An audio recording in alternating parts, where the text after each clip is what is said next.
नमस्कार, स्वागत है आप सभी का। आप देख रहे हैं सुबह 9 बजे। मैं हूं प्रीति। आइए बुलेटिन की शुरुआत करते हैं हेडलाइंस के साथ। संसद में गतिरोध का नहीं निकला हल, पहले इस्तीफा और फिर चर्चा पर अड़ा विपक्ष। मंत्रियों के इस्तीफे से सरकार का इनकार। बीजेपी ने हिमाचल प्रदेश के मुख्यमंत्री पर लगाया टैक्स चोरी का आरोप। आयकर विभाग ने वीरभद्र सिंह के खिलाफ ईडी को दिए जांच के आदेश। मुख्यमंत्री का आरोपों से इनकार। उम्र कैद काट रहे कैदियों पर सुप्रीम कोर्ट का बड़ा फैसला। कुछ शर्तों के साथ राज्यों को रिहाई का अधिकार। राजीव गांधी के हत्यारों पर नहीं होगा लागू। पाकिस्तान के प्रधानमंत्री नवाज शरीफ को बड़ी राहत। न्यायिक आयोग ने आम चुनाव में धांधली के आरोपों से किया बरी। चुनाव को बताया निष्पक्ष। और नासा ने पृथ्वी जैसा दूसरा ग्रह खोजने का किया दावा। केपलर 452b की सतह ठंडी होने से पृथ्वी जैसा जीवन होने की उम्मीद।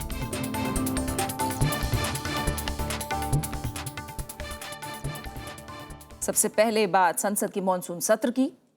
संसद में चल रहे गतिरोध का हल निकलता नहीं दिख रहा है।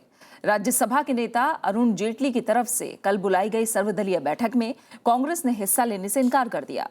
इसके बाद बैठक रद्द कर दी गई। उधर बीजेपी ने गुरुवार को भी कांग्रेस मुख्यमंत्रियों पर आरोप लगाने का सिलसिला जारी रखा। ललित मोदी और व्यापम विवाद पर कांग्रेस अपने आक्रामक रुख से पीछे हटने को तैयार नहीं है। राज्यसभा में नेता विपक्ष गुलाम नबी आजाद ने कहा कि संसद को सुचारू रूप से चलाने के लिए विदेश मंत्री के साथ राजस्थान और मध्य प्रदेश के मुख्यमंत्रियों का इस्तीफा जरूरी है। पार्लियामेंट के अंदर गतिरोध चल रहा है तो उसका मीटिंग में कोई हल नहीं निकलने वाला जब तक उसका एक्शन नहीं होता। तो मीटिंग में क्या करें? उधर बीजेपी ने भी कांग्रेस के आरोपों का जवाब आरोपों से देने की रणनीति बनाई है। पार्टी ने दावा किया कि आने वाले दिनों में कांग्रेस के नेताओं के खिलाफ नए खुलासे किए जाएंगे। इसी कड़ी में पार्टी ने गुरुवार को हिमाचल प्रदेश के मुख्यमंत्री वीरभद्र सिंह पर टैक्स चोरी और घूस लेने का आरोप लगाया। Mr. Wakka Mullah was acting as an agent because he was getting benefit from the government of Veerbhadra Singh. Number 2, he was giving unsecured loan to his wife and his son. Number 3, he was giving shares in his other company to the wife, daughter and the son. And number 4, he was the conduit for purchase of a big farmhouse in Delhi. आयकर विभाग ने प्रवर्तन निदेशालय को वीरभद्र सिंह के खिलाफ money laundering के एक मामले में कल जांच शुरू करने को कहा है। उधर हिमाचल प्रदेश के मुख्यमंत्री वीरभद्र सिंह ने इन आरोपों को राजनीति से प्रेरित बताया। टाइमिंग से तो यही मालूम होता है, क्योंकि कुछ भाजपा मुख्यमंत्रियों के खिलाफ आरोप लगे हैं तो उसका जवाब देने के लिए वो कांग्रेस के मुख्यमंत्रियों को भी टारगेट कर रहे हैं। बीजेपी ने उत्तराखंड के मुख्यमंत्री हरीश रावत के निजी सचिव का बुधवार को स्टिंग जारी किया था। बीजेपी ने कांग्रेस के मुख्यमंत्री पर शराब कारोबारियों को फायदा पहुंचाने का आरोप लगाते हुए इस्तीफा मांगा था। विशाल दहिया के साथ ब्यूरो रिपोर्ट, राज्यसभा टीवी। और उधर ललित मोदी विवाद और व्यापम घोटाले पर संसद के दोनों सदनों की कार्यवाही में गुरुवार को लगातार तीसरे दिन अवरोध रहा। राज्यसभा में कांग्रेस की तरफ से दिया गया नोटिस भी विवाद का विषय बन गया। इस पर सरकार और विपक्ष में तीखी बहस हुई। संसद के दोनों सदनों में मंगलवार से इसी तरह अवरोध देखने को मिल रहा है। कांग्रेस की अगुवाई में विपक्षी दल विदेश मंत्री सुषमा स्वराज के साथ राजस्थान और मध्य प्रदेश के मुख्यमंत्रियों के इस्तीफे की मांग पर अड़े हैं। सरकार विपक्ष की मांग को कई बार नामंजूर कर चुकी है। आसन से हो रही अपील का असर भी नहीं दिख रहा है। You want discussion, but after with a condition. The condition that some minister should resign. My point is that my point is that your condition, your caveat is something which I cannot implement. Congress नेता आनंद शर्मा की तरफ से ललित मोदी मामले में राज्यसभा में चर्चा के लिए दिए गए नोटिस पर भी विवाद देखने को मिला। नेता सदन अरुण जेटली ने कहा कि इस नोटिस में चर्चा के लिए इस्तीफे की शर्त नहीं है। सीताराम येचुरी ने सरकार तक नोटिस पहुंचने पर सवाल खड़े किए।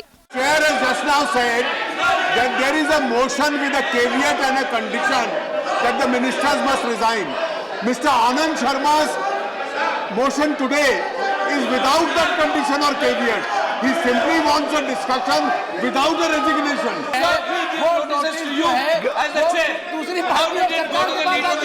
उधर कांग्रेस अध्यक्ष सोनिया गांधी ने आरोप लगाया कि लोकसभा में कैमरा जानबूझकर विपक्ष को नहीं दिखा रहा है।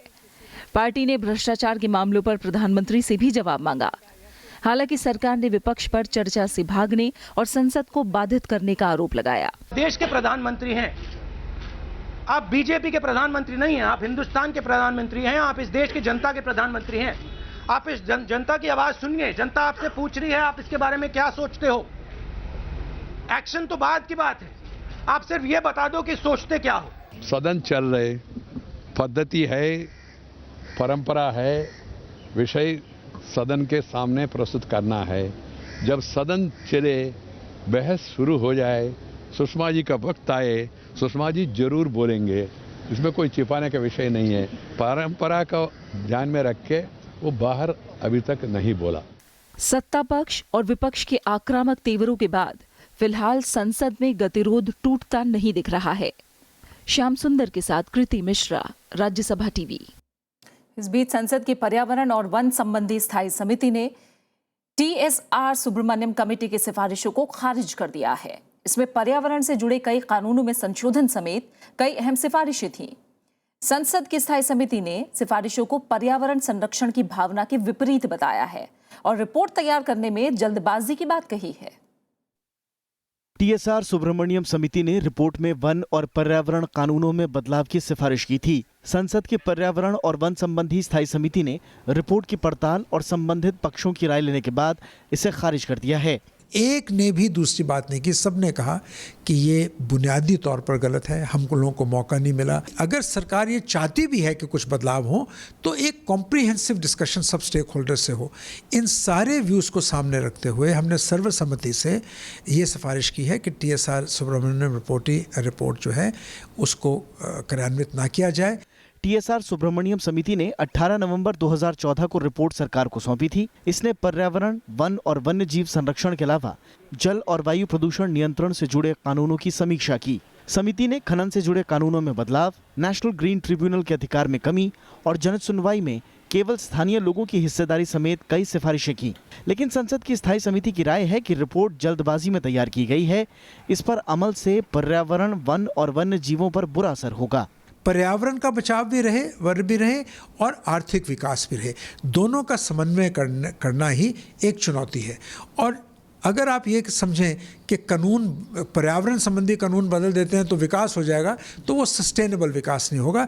पर्यावरणविद और सिविल सोसाइटी पहले ही इस रिपोर्ट के खिलाफ मोर्चा खोले हुए हैं। उनका आरोप है कि कॉरपोरेट्स के दबाव में सरकार कानूनों को उदार बनाने जा रही है और अब संसद की स्थायी समिति ने भी कहा है कि इस बारे में की गई सिफारिशें वन और पर्यावरण संरक्षण के लिहाज से सही नहीं हैं। अरविंद कुमार सिंह, राज्यसभा टीवी। कांग्रेस उपाध्यक्ष राहुल गांधी आज आंध्र प्रदेश के सूखा पीड़ित जिले अनंतपुर में पदयात्रा करेंगे। पंजाब, महाराष्ट्र, तेलंगाना और राजस्थान में पदयात्राएं कर चुके राहुल गांधी अनंतपुर के ओबुला देवरा चुरुवी गांव से पदयात्रा की शुरुआत करेंगे। वो रास्ते में किसानों, बुनकरों और छात्रों से बातचीत भी करेंगे। राहुल का अनंतपुर में नरेगा कामगारों और प्रवासी श्रमिकों से मुलाकात का भी कार्यक्रम है। इस साल अनंतपुर में बहुत कम बारिश हुई, जिस वजह से सूखे के हालात हैं।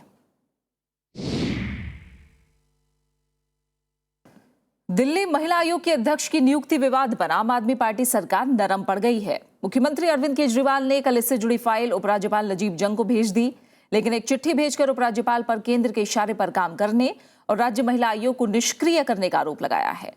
इस मामले में आज कोई हल निकलने की उम्मीद की जा रही है। नियुक्ति रद्द होने के दूसरे दिन गुरुवार को दिल्ली महिला आयोग की अध्यक्ष स्वाति मालीवाल का कार्यालय सूना रहा। दफ्तर से उनकी नेम प्लेट भी हटा दी गई। इस बीच दिल्ली सरकार ने नरम पड़ते हुए स्वाति मालीवाल की नियुक्ति की फाइल मंजूरी के लिए उपराज्यपाल नजीब जंग को भेज दी। साथ में मुख्यमंत्री अरविंद केजरीवाल ने एक चिट्ठी भी भेजी है। इसमें उपराज्यपाल को खुद को दिल्ली सरकार बताते हुए सवाल उठाया है। केजरीवाल ने उपराज्यपाल पर प्रधानमंत्री नरेंद्र मोदी के इशारे पर महिला आयोग को निष्क्रिय करने का आरोप लगाया है। संविधान के हिसाब से ये ज़रूरी नहीं है।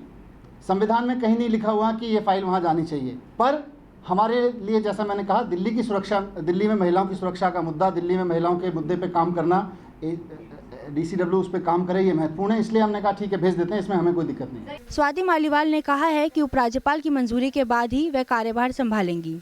जब मेरे पास एक क्लैरिफिकेशन आ जाएगा मैं ये अपना चार्ज रिज्यूम कर लूँगी। मैं दोबारा ये बताना चाहूँ कि मैं चाहती हूँ ये बताना कि हम लोग कोई कटोरा लेकर यहाँ नहीं खड़े हैं, हम लोग कोई पोस्ट की भीख नहीं मांग रहे हैं, हम लोग यहाँ पे महिलाओं के मुद्दों पे काम करने आए हैं। स्वाति मालीवाल ने 20 जुलाई को दिल्ली महिला आयोग की अध्यक्ष का पद संभाला था, लेकिन दिल्ली सरकार ने उपराज्यपाल से इनकी मंजूरी नहीं ली थी। इसके बाद उपराज्यपाल ने स्वाति मालीवाल की नियुक्ति को रद्द कर दिया था। अनु दीवान, राज्यसभा टीवी। व्यापम घोटाले की जांच कर रही सीबीआई आज सुप्रीम कोर्ट में स्टेटस रिपोर्ट देगी। सुप्रीम कोर्ट आज उन याचिकाओं पर भी सुनवाई करेगा जिसमें जांच की निगरानी करने की मांग की गई है। इस बीच सुप्रीम कोर्ट ने गुरुवार को इस मामले में व्यापम के पूर्व एग्जामिनेशन कंट्रोलर पंकज त्रिवेदी के खिलाफ एफआईआर दर्ज की। ये मामला 2012 में खाद्य आपूर्ति और माप तोल विभाग में नियुक्तियों से जुड़ा है। एफआईआर में त्रिवेदी के अलावा 37 अन्य आरोपियों के नाम भी शामिल हैं। व्यापम में ये सीबीआई की 14वीं एफआईआर है। वहीं व्यापम से जुड़ी मौतों के 7 मामलों में जांच एजेंसी ने प्रारंभिक जांच शुरू की है। सुप्रीम कोर्ट ने उम्र कैद की सजा काट रहे कैदियों के मामले में कल एक बड़ा फैसला दिया। कोर्ट ने पिछले साल दिए गए अपने ही आदेश में सुधार करते हुए कहा कि उम्र कैद पाए कैदियों को अब राज्य सरकारें भी रिहा कर सकेंगी। हालांकि कोर्ट ने कहा है कि सीबीआई जांच, टाडा कानून, आर्म्स एक्ट या फिर बलात्कार के बाद हत्या के मामलों में सजा पाए लोगों पर यह छूट लागू नहीं होगी। सुप्रीम कोर्ट ने पिछले साल जुलाई में दिए अपने ही फैसले को बदल दिया है। राजीव गांधी की हत्यारों से जुड़े मामले की सुनवाई करते हुए सुप्रीम कोर्ट ने कहा कि राज्य सीआरपीसी की धारा 432 के तहत अपने अधिकार का इस्तेमाल कर सकते हैं। इसका मतलब ये हुआ कि राज्य ये तय कर सकेंगे कि उम्र कैद की सजा पाए कैदियों को 14 साल या फिर 21 साल में रिहा किया जाए।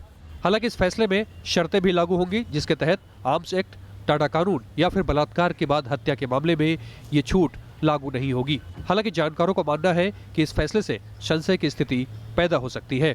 आईपीसी में जिन्होंने किसी भी तरह के ऑफेंस किए हैं, आईपीसी के अंदर ऑफेंसेस हुए हैं, उनको 2 भागों में डिवाइड कर दिया है, 2 श्रेणी में डिवाइड कर दिया। एक जो सीबीआई के जिनका प्रोसिक्यूशन हुआ है सीबीआई के थ्रू, और दूसरा यह है कि जिनका स्टेट के थ्रू प्रोसिक्यूशन हुआ है। छीन तो नहीं लेता मगर इसमें थोड़ी सी मुदाखलत करता है, वो थोड़ा सा हस्तक्षेप होता है उसमें, मगर फिर भी executive has its own powers under the constitution also and under the code of criminal procedure also. Court ने यह भी कहा कि किसी मामले में तय मियाद तक सुनाई गई सजा के मामले में भी ये छूट हासिल नहीं होगी।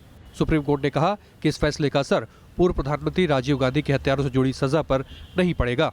सुप्रीम कोर्ट के आज के आदेश का असर सीधे तौर पर उन सैकड़ों लोगों के जीवन पर पड़ेगा जो एक लंबी सजा की अवधि काट चुके हैं और अपनी रिहाई का इंतजार कर रहे हैं। साथ ही साथ जानकार मानते हैं कि इसका असर राष्ट्रपति और राज्यपाल की संवैधानिक ताकतों पर भी पड़ सकता है।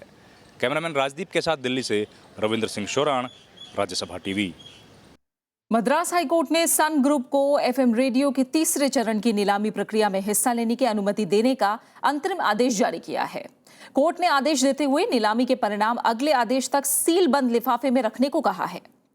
याचिका में सन ग्रुप ने सूचना और प्रसारण मंत्रालय के आदेश को रद्द करने का निर्देश देने की मांग की है। मंत्रालय ने केंद्रीय गृह मंत्रालय की मंजूरी न होने के आधार पर समूह को नीलामी प्रक्रिया में भाग लेने की अनुमति नहीं दी थी। इससे पहले बुधवार को दिल्ली हाईकोर्ट ने रेड एफएम का परिचालन करने वाले डिजिटल रेडियो ब्रॉडकास्टिंग लिमिटेड की याचिका पर केंद्र से जवाब तलब किया था।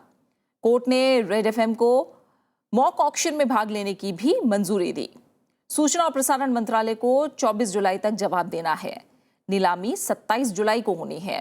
रेड एफएम कलानिधि मारन के सन ग्रुप का हिस्सा है। यहां हम रुक रहे एक छोटे से ब्रेक के लिए। आगे देखेंगे अमेरिका के लुसियाना प्रांत में ग्रैंड मूवी थिएटर में गोलीबारी।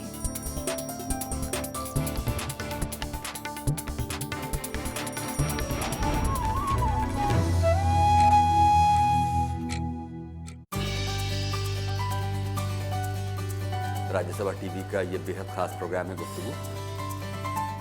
नए चेहरे, बड़े बड़े नाम, नमस्कार, मैं हूँ राकेश ओम प्रकाश मेहरा। मैं हूँ आनंद एल राय। नमस्कार, मैं हूँ अनुराग बासु। मुकेश खन्ना की तरफ से प्रणाम। नमस्कार, मैं हूँ आयुष्मान खुराना। मैं हूँ दिवाकर बैनर्जी। नमस्कार, मैं हूँ के मेनन। मैं हूँ राजकुमार राव। मैं हूँ स्वानंद किरकिरे। मैं रशीद नाज। मैं हूँ लेख टंडन। नमस्कार, मैं हूँ शेखर सुमन। मुझसे मिलिए प्रोग्राम गुफ्तगू। देखिए मुझे गुफ्तगू। शुरू हो रहा है गुफ्तगू का नया सीजन, सिर्फ राज्यसभा टीवी पर।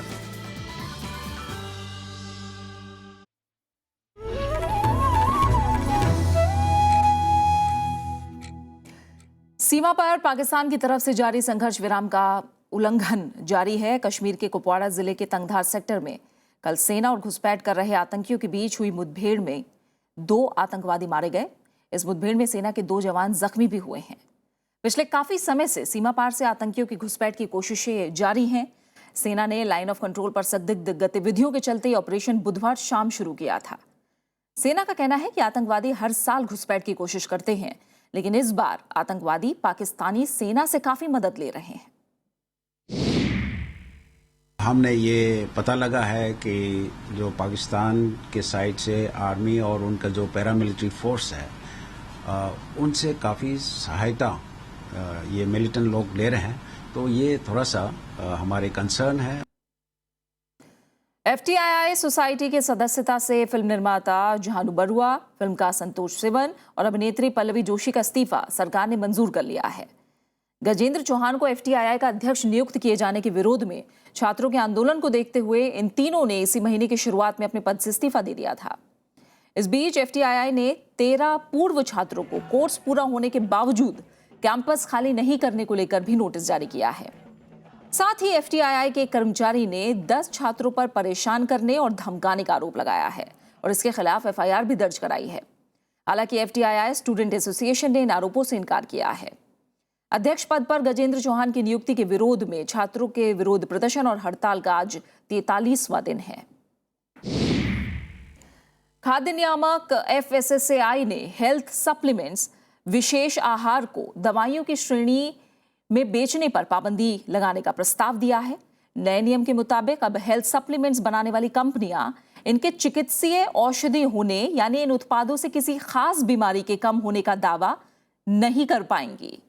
इसके बजाय खाद्य सुरक्षा अधिनियम के तहत मंजूर स्वास्थ्य संबंधी फायदे का जिक्र कर सकती हैं।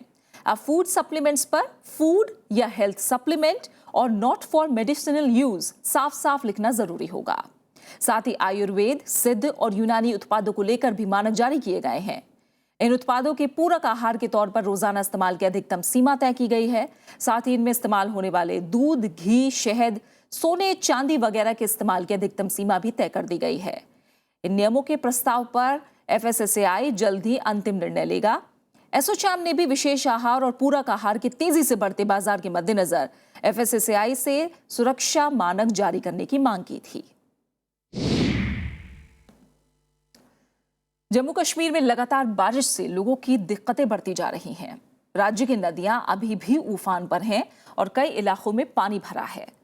घरों में पानी भरने के बाद कई लोगों को सुरक्षित स्थानों पर पहुंचाया गया है। राजस्थान और महाराष्ट्र में भी सड़कों पर जल भराव से लोगों को दिक्कत हो रही है। उधर उत्तराखंड में बादल फटने से 3 मकान बह गए और एक शख्स की मौत हो गई, जबकि 5 लोग जख्मी हुए हैं। बारिश के चलते यमुनोत्री और गंगोत्री हाईवे बंद हैं। वहीं राजस्थान में बिजली गिरने से 7 लोगों की मौत हो गई।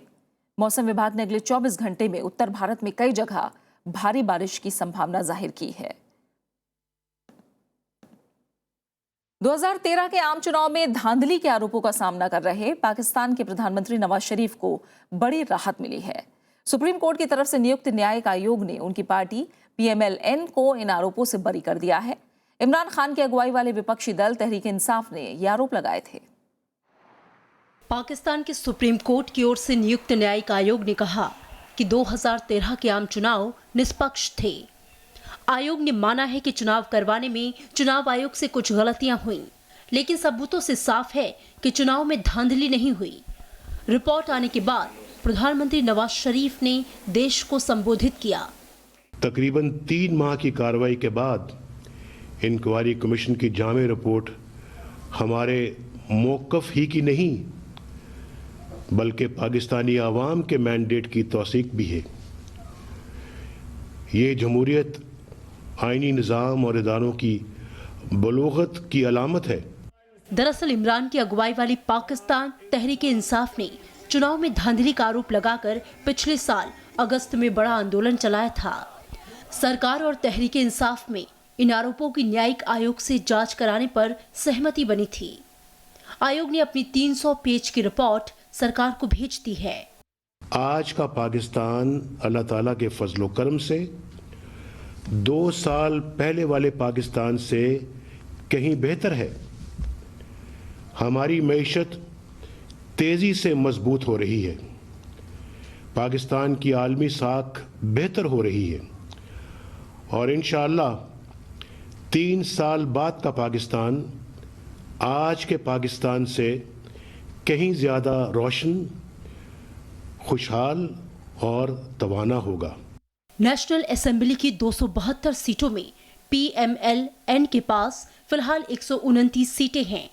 वहीं तहरीक-ए-इंसाफ के 35 सांसद हैं। 2013 में पहली बार पाकिस्तान में लोकतांत्रिक तरीके से सत्ता का हस्तांतरण हुआ था। Bureau report, Rajya Sabha TV. America के लुसियाना प्रांत में ग्रैंड मूवी थिएटर में हुई फायरिंग में हमलावर समेत 3 लोगों की मौत हुई है, जबकि 6 लोग जख्मी भी हुए हैं। फायरिंग के बाद हमलावर ने खुद को भी गोली मार ली। घायलों को नजदीक के अस्पताल में भर्ती कराया गया है। वहीं लुसियाना के गवर्नर बॉबी जिंदल ने ट्विटर पर घायल लोगों के लिए शोक जाहिर किया है। ब्रह्मांड में पहली बार पृथ्वी जैसे ग्रह का पता चला है। नासा के केपलर स्पेस टेलीस्कोप ने इस ग्रह का पता लगाया है। नासा के वैज्ञानिकों ने गुरुवार को इसकी औपचारिक घोषणा की है।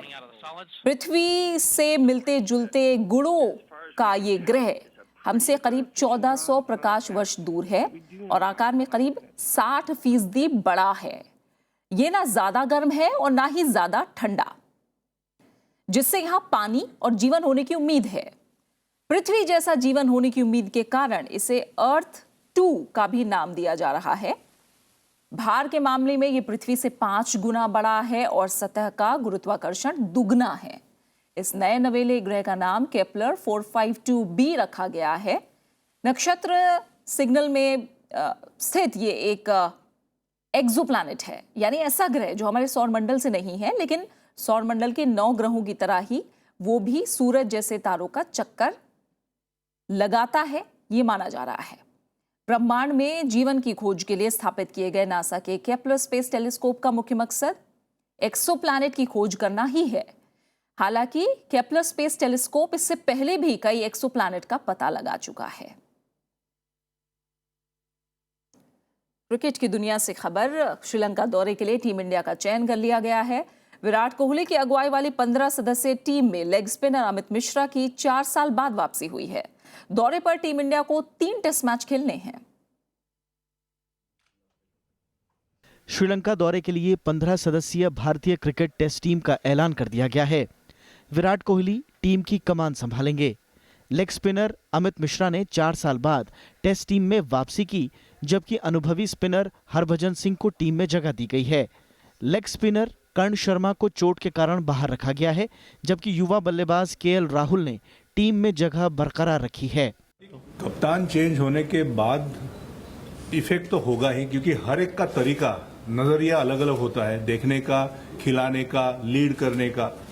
कोई ऑफेंसिव होता है, कोई डिफेंसिव होता है। मैं ये नहीं कहना चाहता कि कौन ऑफेंसिव ज्यादा है या डिफेंसिव ज्यादा है, बट जैसा कप्तान होता है ऐसा वो पीरियड चलता है।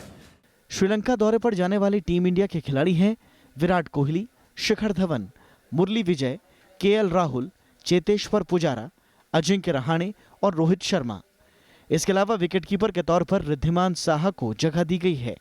हरभजन सिंह, आर अश्विन और अमित मिश्रा स्पिन का जिम्मा संभालेंगे, जबकि उमेश यादव, ईशांत शर्मा, भुवनेश्वर कुमार और वरुण एरोन तेज गेंदबाजी की कमान संभालेंगे। श्रीलंका दौरे पर टीम इंडिया 3 टेस्ट मैच खेलेगी। पहला टेस्ट गाले में 12 से 16 अगस्त, दूसरा और तीसरा टेस्ट कोलंबो में 20 से 24 अगस्त और 28 से 1 सितंबर के बीच खेला जाएगा। Bureau report, Rajya Sabha TV. Bollywood में जब भी देश प्रेम की बात की जाती है तो अभिनेता, निर्माता और निर्देशक मनोज कुमार को जरूर याद किया जाता है। देशभक्ति की फिल्मों ने उन्हें हर दिल अजीज बना दिया। आइए मनोज कुमार को याद करते हैं उनके जन्मदिन पर। मेरे देश की धरती सोना उगले उगले हीरे मोती, मेरे देश की धरती। फिल्मों में देशभक्ति की बात हो और मनोज कुमार का नाम ना आए, ऐसा नहीं हो सकता। निर्देशक लेखराज भाकड़ी की 1955 में बनी फिल्म फैशन से मनोज कुमार ने बॉलीवुड में कदम रखा, लेकिन उन्हें पहचान मिली 1967 में बनी देशभक्ति की पहली फिल्म उपकार से। बैलों के गले में जब घुंघरू जीवन का राग सुनाते हैं, जीवन का राग सुनाते हैं। मनोज कुमार ने देशभक्ति की खुशबू में डूबी पूरब और पश्चिम, शोर और क्रांति जैसी कई हिट फिल्में दी।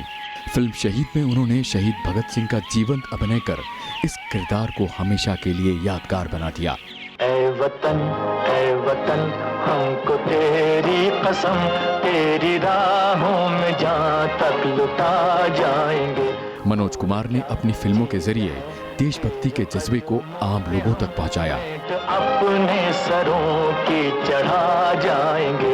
ऐ वतन हमको तेरी कसम, तेरी राहों में जहाँ तक लुटा जाएंगे। ऐ वतन। यूं तो मनोज कुमार की हर फिल्म यादगार रही, मगर हरियाली और रास्ता वो कौन थी? हिमालय की गोद में, दो बदन, उपकार, पत्थर के सनम, नील कमल, पूरब और पश्चिम, रोटी कपड़ा और मकान और क्रांति जैसी फिल्मों से उन्होंने अपनी अमिट छाप छोड़ी। पत्थर के सनम तुझे हमने मोहब्बत का खुदा जाना, बड़ी भूल हुई। अरे हमने ये क्या समझा, ये क्या जाना। लग जा गले और नैना बरसे जैसे सदाबहार संगीतों के लिए आज भी उन्हें याद किया जाता है। गले के फिर हंसी रात हो ना हो। Bureau report, Rajya Sabha TV. शायद फिर इस जन्म में मुलाकात हो ना हो। और इसी के साथ फिलहाल इस बुलेटिन में इतना ही। आखिर में एक नजर हेडलाइंस पर। संसद में गतिरोध का नहीं निकला हल, पहले इस्तीफा और फिर चर्चा पर अड़ा विपक्ष। मंत्रियों के इस्तीफे से सरकार का इनकार। बीजेपी ने हिमाचल प्रदेश के मुख्यमंत्री पर लगाया टैक्स चोरी का आरोप। आयकर विभाग ने वीरभद्र सिंह के खिलाफ ईडी को दिए जांच के आदेश, मुख्यमंत्री का आरोपों से इनकार। उम्र कैद काट रहे कैदियों पर सुप्रीम कोर्ट का बड़ा फैसला, कुछ शर्तों के साथ राज्यों को रिहाई का अधिकार, राजीव गांधी के हत्यारों पर नहीं होगा लागू। पाकिस्तान के प्रधानमंत्री नवाज शरीफ को बड़ी राहत, न्यायिक आयोग ने आम चुनाव में धांधली के आरोपों से किया बरी, चुनाव को बताया निष्पक्ष। और नासा ने पृथ्वी जैसा दूसरा ग्रह खोजने का किया दावा, केपलर 452b की सतह ठंडी होने से पृथ्वी जैसा जीवन होने की उम्मीद।